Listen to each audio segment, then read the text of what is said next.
ನಮಸ್ಕಾರ. ಬೇಗ ಶ್ರೀಮಂತರಾಗೋಕೇನಾದ್ರೂ ಶಾರ್ಟ್ಕಟ್ ಇದ್ಯಾ ಅಂತ ಹುಡುಕ್ತಾ ಇದ್ರೆ ಖಂಡಿತ ಇದಲ್ಲ. ಆದ್ರೆ ಸಂಪತ್ತು ಅಂದ್ರೆ ಬರೀ ದುಡ್ಡಲ್ಲ, ಅದೊಂದು ಮೈಂಡ್ಸೆಟ್ ಅಂತ ಯಾರು ನಂಬ್ತಾರೋ ಅವ್ರಿಗಾಗಿ ಈ ವಿಶೇಷವಾದ ಮಾತುಕತೆ. ನೆಪೋಲಿಯನ್ ಹಿಲ್ ಅಂತ ಕೇಳಿರ್ತಿರಲ್ವಾ, ಅವರು ಜಗತ್ತಿನ 500ಕ್ಕೂ ಹೆಚ್ಚು ಯಶಸ್ವಿ ಜನರನ್ನ ಅಧ್ಯಯನ ಮಾಡಿ ಕೆಲವು ಸತ್ಯಗಳನ್ನ ಕಂಡಿಡಿದ್ರು. ಬನ್ನಿ ಇವತ್ತು ಅದ್ರ ಬಗ್ಗೆನೇ ಮಾತಾಡೋಣ. ಈ ಪುಸ್ತಕದ ಒಂದು ಸಾಲಿದೆಯಲ್ಲ, ಅದೇ ಇಡೀ ಫಿಲಾಸಫಿಯ ಅಡಿಪಾಯ. ನಮ್ಮ ಆಲೋಚನೆಗಳಿಗೆ ಎಷ್ಟೊಂದು ಶಕ್ತಿ ಇದೆ ಅಂದ ಇದು ನಮ್ಗೆ ಮತ್ತೆ ಮತ್ತೆ ನೆನ್ಪಿಸುತ್ತೆ.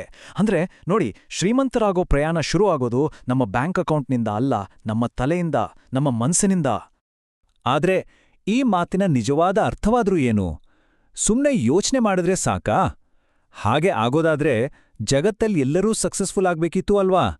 ಹಾಗಿದ್ರೆ ಈ ನಂಬಿಕೆಯನ್ನ, ಈ ಆಲೋಚನೆಯನ್ನ ನಿಜ ಜೀವನದಲ್ಲಿ ಕಾರ್ಯರೂಪಕ್ಕೆ ತರೋದು ಹೇಗೆ? ಬನ್ನಿ ಅದರೊಳಗಡೆ ಇಳಿದು ನೋಡೋಣ. ಸರಿ, ಹಾಗಾದ್ರೆ ಮೊದಲನೇ ಸ್ಟೆಪ್ ಏನು? ಅದು ನಮ್ಮ ಯೋಚನೆ ಮಾಡೋ ರೀತಿನೇ ಬದಲಾಯಿಸೋದು. ಇದು ಅಷ್ಟು ಸುಲಭದ ಮಾತಲ್ಲ, ಒಪ್ಕೊಳ್ತೀನಿ. ಆದ್ರೆ ಅಸಾಧ್ಯ ಅಂತೂ ಖಂಡಿತ ಅಲ್ಲ. ಈ ಪುಸ್ತಕ ಏನ್ ಹೇಳುತ್ತೆ ಅಂದ್ರೆ, ನಾವು ಹೊರಗಡೆ ಅಂದ್ರೆ ರಿಯಲ್ ವರ್ಲ್ಡಲ್ಲಿ ದುಡ್ಡು ಮಾಡೋಕೆ ಮುಂಚೆ ನಮ್ಮ ಒಳಗಡೆ, ನಮ್ಮ ಮನಸ್ಸಿನಲ್ಲಿ ಅದಕ್ಕೆ ಅರ್ಹರಾಗಬೇಕು. ಇಲ್ಲಿ ಅರ್ಥ ಮಾಡ್ಕೋಬೇಕಾದ ಮುಖ್ಯವಾದ ವಿಷಯ ಏನಂದ್ರೆ, ನಿಜವಾದ ಫೈನಾನ್ಷಿಯಲ್ ಸಕ್ಸಸ್ ಅಂದ್ರೆ ಅದು ನಮ್ಮ ಮೆಂಟಲ್, ಎಮೋಷನಲ್ ಮತ್ತು ಫೈನಾನ್ಷಿಯಲ್ ಈ 3 ಸ್ಥಿತಿಗಳ ಒಂದು ಪರ್ಫೆಕ್ಟ್ ಬ್ಯಾಲೆನ್ಸ್. ಇದು ಬರೀ ದುಡ್ಡಿನ ಆಟ ಅಲ್ಲ, ಇದೊಂದು ದೊಡ್ಡ ಪ್ರಯಾಣ. ಸರಿ, ಈ ಪ್ರಯಾಣಕ್ಕೆ 2 ತುಂಬಾನೇ ಮುಖ್ಯವಾದ ಅಡಿಪಾಯಗಳು ಬೇಕು. ಅವುಗಳ ಬಗ್ಗೆ ಈಗ ನೋಡೋಣ. ಮೊದಲನೇದು ಸುಮ್ಮನೆ ಒಂದು ಆಸೆ ಅಲ್ಲ, ಅದೊಂದು ಜ್ವಲಂತ ಬಯಕೆ, ಅಂದ್ರೆ ಬೆಂಕಿ ಥರ ಉರಿಯೋ ಒಂದು ಆಸೆ. ಇನ್ನು ಎರಡನೇದು ಆ ಬಯಕೆ ಖಂಡಿತ ನಿಜ ಆಗುತ್ತೆ ಅನ್ನೋ ಅಚಲವಾದ ನಂಬಿಕೆ. ನೋಡಿ, ಇದರಲ್ಲಿ ಒಂದು ದೊಡ್ಡ ಸತ್ಯ ಅಡಗಿದೆ. ನಂಗೆ ಯಶಸ್ಸು ಬೇಕು ಅಂತ ಹೇಳೋದು ಬೇರೆ, ಅದೊಂದು ಸುಮ್ಮನೆ ಆಸೆ ಅಷ್ಟೇ. ಆದ್ರೆ ನಾನ್ ಯಶಸ್ವಿ ಆಗ್ಲೇಬೇಕು, ಬೇರೆ ದಾರಿನೇ ಇಲ್ಲ ಅಂತ ಅನ್ಕೊಳ್ಳೋದಿದೆಯಲ್ಲ, ಅದೊಂದು ಗೀಳು. ಅದನ್ನೇ ಜ್ವಲಂತ ಬಯಕೆ ಅನ್ನೋದು. ಧೀರುಭಾಯಿ ಅಂಬಾನಿ ಬಗ್ಗೆ ಯೋಚನೆ ಮಾಡಿ. ಪೆಟ್ರೋಲ್ ಪಂಪಲ್ಲಿ ಕೆಲಸ ಮಾಡ್ತಿದ್ದಾಗ ಒಂದು ಗ್ಲೋಬಲ್ ಎಂಪೈರ್ ಕಟ್ಟೋ ಕನ್ಸ್ ಕಂಡಿದ್ರು. ಎಂಥ ದೊಡ್ಡ ಕನ್ಸಲ್ವಾ? ಅದು ಜ್ವಲಂತ ಬಯಕೆ. ಆದ್ರೆ ಈ ಬಯಕೆ ಸುಮ್ಮನೆ ಮನ್ಸಲ್ಲಿದ್ರೆ ಸಾಲ್ದು ಅಲ್ವಾ? ಅದಕ್ಕೊಂದು ಸ್ಪಷ್ಟ ರೂಪ ಕೊಡಬೇಕು. ಅದಕ್ಕೆ ಈ 3 ಸ್ಟೆಪ್ಸ್. ಎಷ್ಟು ದುಡ್ಡು ಬೇಕು ಅಂತ ನಿಖರವಾಗಿ ಬರೆಯೋದು, ಯಾಕೆ ಬೇಕು ಅನ್ನೋ ಭಾವನಾತ್ಮಕ ಕಾರಣವನ್ನ ಬರೆಯೋದು, ಆಮೇಲೆ ಒಂದು ಡೆಡ್ಲೈನ್ ಫಿಕ್ಸ್ ಮಾಡೋದು. ನಮ್ಮ ಗೋಲ್ಸ್ ಎಷ್ಟು ಕ್ಲಿಯರ್ ಆಗಿರುತ್ತೋ ಅದನ್ನು ತಲುಪೋ ದಾರಿನೂ ಅಷ್ಟೇ ಕ್ಲಿಯರಾಗಿ ಕಾಣಿಸುತ್ತೆ. ಈಗ ಬರೋಣ ನಂಬಿಕೆಯ ಹಿಂದಿರೋ ಸೈನ್ಸ್ಗೆ. ನಮ್ಮ ಮೆದುಳಲ್ಲಿ ರೆಟಿಕ್ಯುಲರ್ ಆಕ್ಟಿವೇಟಿಂಗ್ ಸಿಸ್ಟಮ್ ಅಂದ್ರೆ RAS ಅಂತ ಒಂದಿದೆ. ಇದು ಹೇಗಪ್ಪ ಅಂದ್ರೆ, ನಮ್ಮ ಮೆದುಳಿನ ಗೂಗಲ್ ಸರ್ಚ್ ಇದ್ದಾಗೆ. ನಾವು ಯಾವುದರ ಮೇಲೆ ಪದೇ ಪದೇ ಫೋಕಸ್ ಮಾಡ್ತೀವೋ ಅದನ್ನೇ ಇದು ಜಗತ್ತಿನಲ್ಲಿ ಹುಡುಕಿ ನಮ್ಗೆ ತೋರಿಸುತ್ತೆ. ಅಂದ್ರೆ ನಮ್ಮ ನಂಬಿಕೆ ಸರಿ ಅಂತ ಸಾಬೀತು ಮಾಡಕ್ಕೆ ಸಾಕ್ಷಿಗಳನ್ನ ತಂದುಕೊಡುತ್ತೆ. ಇದಕ್ಕೊಂದು ಸಿಂಪಲ್ ಉದಾಹರಣೆ ಅಂದ್ರೆ, ಒಂದ್ಸಲ ಯೋಚನೆ ಮಾಡಿ, ಯಾವುದಾದ್ರೂ ಒಂದು ಹೊಸ ಕಾರ್ ತಗೋಬೇಕು ಅಂತ ಡಿಸೈಡ್ ಮಾಡಿದ್ಮೇಲೆ ಇದ್ದಕ್ಕಿದ್ದ ಹಾಗೆ ಅದೇ ಕಾರು ರೋಡ್ ಮೇಲೆ ಎಲ್ಲೆಲ್ಲೂ ಕಾಣ್ಸಕ್ ಶುರುವಾಗುತ್ತೆ ಅಲ್ವಾ? ಅದೇ ನೋಡಿ RAS ಮಾಡೋ ಮ್ಯಾಜಿಕ್. ನಮ್ಮ ಫೋಕಸ್ ಎಲ್ಲಿದೆಯೋ ನಮ್ಮ ಮೆದುಳು ಅದನ್ನೇ ಗುರ್ತಿಸೋಕೆ ಶುರು ಮಾಡುತ್ತೆ.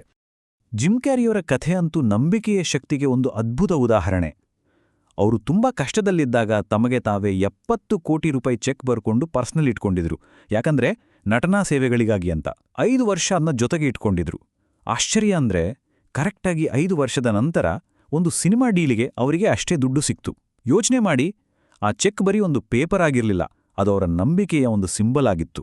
ಸರಿ, ಈಗ ಬಯಕೆ ಮತ್ತೆ ನಂಬಿಕೆ ಅನ್ನೋ ಫೌಂಡೇಶನ್ ಹಾಕಿದಾಗಾಯ್ತು. ಈಗ ಅದ್ರ ಮೇಲೆ ಬಿಲ್ಡಿಂಗ್ ಕಟ್ಟೋಕೆ ಬೇಕಾದ ಟೂಲ್ಸ್ ಬಗ್ಗೆ ಮಾತಾಡೋಣ. ಅಂದ್ರೆ ನಮ್ಮ ಮನಸ್ಸಲ್ಲಿರೋ ಆಸೆಯನ್ನ ಆಕ್ಷನ್ ಪ್ಲಾನ್ ಆಗಿ ಬದಲಾಯಿಸೋಕೆ ಬೇಕಾದ ಪರಿಕರಗಳು. ಜ್ಞಾನದಲ್ಲಿ 2 ಥರ. ಒಂದು ಜನರಲ್ ನಾಲೆಡ್ಜ್, ಅಂದ್ರೆ ಸ್ಕೂಲ್ ಕಾಲೇಜಲ್ಲಿ ಕಲಿಯೋದು. ಇದು ಬೇಕು, ಆದ್ರೆ ಇದರಿಂದ ಮಾತ್ರ ದುಡ್ಡು ಮಾಡೋಕ್ಕಾಗಲ್ಲ. ಇನ್ನೊಂದು ಸ್ಪೆಷಲೈಸ್ಡ್ ನಾಲೆಡ್ಜ್, ಅಂದ್ರೆ ಒಂದು ನಿರ್ದಿಷ್ಟ ಉದ್ದೇಶಕ್ಕೋಸ್ಕರ ಕಲಿಯೋದು. ಕೋಡಿಂಗ್ ಇರ್ಬೋದು, ಕಾಪಿರೈಟಿಂಗ್ ಇರ್ಬೋದು, ಅಥವಾ ಫೈನಾನ್ಸ್ ಇರ್ಬೋದು. ಈ ಜ್ಞಾನವನ್ನೇ ನಾವು ಮಾರಿ ದುಡ್ಡು ಮಾಡೋದು. ಎಲಾನ್ ಮಸ್ಕ್ ಬಗ್ಗೆ ಯೋಚನೆ ಮಾಡಿ. ಅವರು ರಾಕೆಟ್ ಸೈನ್ಸ್ ಕಲಿತಿದ್ದು ಯೂನಿವರ್ಸಿಟಿಯಲ್ಲ, ಪುಸ್ತಕಗಳನ್ನ ಓದಿ ಎಕ್ಸ್ಪರ್ಟ್ಸ್ ಜೊತೆ ಮಾತಾಡಿ. ಅಂದ್ರೆ ವಿಶೇಷ ಜ್ಞಾನವನ್ನ ಎಲ್ಲಿಂದ ಬೇಕಾದ್ರೂ ಪಡ್ಕೋಬೋದು. ಅದೇ ಅದ್ರ ಪವರ್. ನೋಡಿ, ನಮ್ಮಲ್ಲಿರೋ ಸ್ಕಿಲ್ಸ್ ನಮ್ಗೆ ಸಂಬಳ ತಂದುಕೊಡ್ಬೋದು, ಆದ್ರೆ ನಿಜವಾದ ಸಂಪತ್ತನ್ನ ಸೃಷ್ಟಿ ಮಾಡೋದು ಐಡಿಯಾಗಳು. ನಮ್ಮ ಕಲ್ಪನೆ ಎನ್ನೋದೇ ಒಂದು ವರ್ಕ್ಶಾಪ್ ಇದ್ದ ಹಾಗೆ, ಅಲ್ಲೇ ಎಲ್ಲಾ ಪ್ಲಾನ್ಗಳು ಹುಟ್ಟೋದು. ಝೊಮ್ಯಾಟೊ ಐಡಿಯಾ ಎಷ್ಟು ಸಿಂಪಲ್ ಆಗಿತ್ತು. ರೆಸ್ಟೋರೆಂಟ್ ಮೆನುಗಳನ್ನ ಆನ್ಲೈನ್ ತರೋದು, ಓಲಾ ಮೊಬೈಲ್ನಲ್ಲೇ ಕ್ಯಾಬ್ ಬುಕ್ ಮಾಡೋದು, ಇಂತಹ ಸಿಂಪಲ್ ಐಡಿಯಾಗಳೇ ಇವತ್ತು ಸಾವಿರಾರು ಕೋಟಿಯ ಕಂಪನಿಗಳಾಗಿದೆ ಅಲ್ವಾ? ಸಂಪತ್ತು ಸೃಷ್ಟಿ ಮಾಡೋ ದಾರಿಯಲ್ಲಿರೋ ಅತಿದೊಡ್ಡ ಶತ್ರು ಅಂದ್ರೆ ಅನಿಶ್ಚಿತತೆ, ಅಂದ್ರೆ ಡಿಸಿಷನ್ ತಗೊಳ್ಳಕ್ಕೆ ಆಗದೇ ಇರೋದು. ಇದು ನಮ್ಮನ್ನ ಓವರ್ ಥಿಂಕಿಂಗ್ ಲೂಪ್ಗೆ ತಳ್ಳುತ್ತೆ, ನಮ್ಮನ್ನ ಸೇಫ್ಟಿ ಝೋನಲ್ಲೇ ಇಡುತ್ತೆ. ನಾವು ಯೋಚನೆ ಮಾಡ್ತಾನೆ ಕೂತ್ರೆ ಬೇರೆಯವರು ನಮ್ಮನ್ನ ದಾಟಿ ಮುಂದೆ ಹೋಗ್ತಾರೆ. ವಾರೆನ್ ಬಫೆಟ್ ಅಂತಹ ಯಶಸ್ವಿ ವ್ಯಕ್ತಿಗಳನ್ನು ನೋಡಿ, ಅವರು ಜನ ಏನಂತಾರೆ ಅಂತ ಕಾಯಲ್ಲ, ತಮ್ಮ ನಂಬಿಕೆ ಮೇಲೆ ಸರಿಯಾದ ಟೈಮ್ಗೆ ಡಿಸಿಷನ್ ತಗೊಳ್ತಾರೆ. ಮುಗೀತು. ಸರಿ, ಈಗ ಯಶಸ್ಸಿನ ದಾರಿಯಲ್ಲಿ ಓಡೋಕೆ ಬೇಕಾದ ಇಂಧನದ ಬಗ್ಗೆ ಮಾತಾಡೋಣ.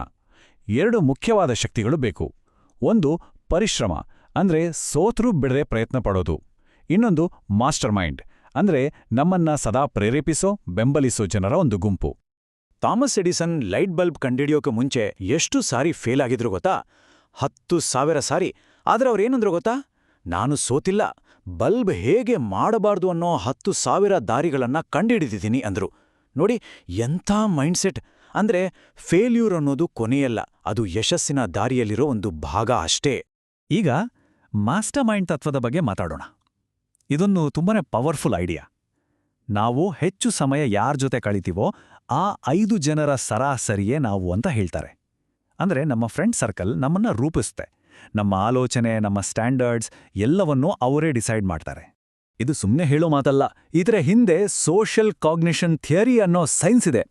ನಮ್ಮ ಸುತ್ತಮುತ್ತ ಇರೋರ ಭಾವನೆಗಳು, ನಂಬಿಕೆಗಳು, ಅವರ ಪ್ರೊಡಕ್ಟಿವಿಟಿ ಲೆವೆಲ್, ಅಷ್ಟೇ ಯಾಕೆ ಅವರ ಹ್ಯಾಬಿಟ್ಸ್ ಕೂಡ ನಮ್ಗೆ ಗೊತ್ತಿಲ್ಲದ ಹಾಗೆ ನಮಗೂ ಅಂಟ್ಕೊಳ್ಳುತ್ತೆ. ಅಕ್ಷರಶಃ ಸಾಂಕ್ರಾಮಿಕ ಇದ್ದ ಹಾಗೆ. ಇದಕ್ಕೆ ಒಂದು ಶಾಕಿಂಗ್ ಉದಾಹರಣೆ ಬೇಕಾ?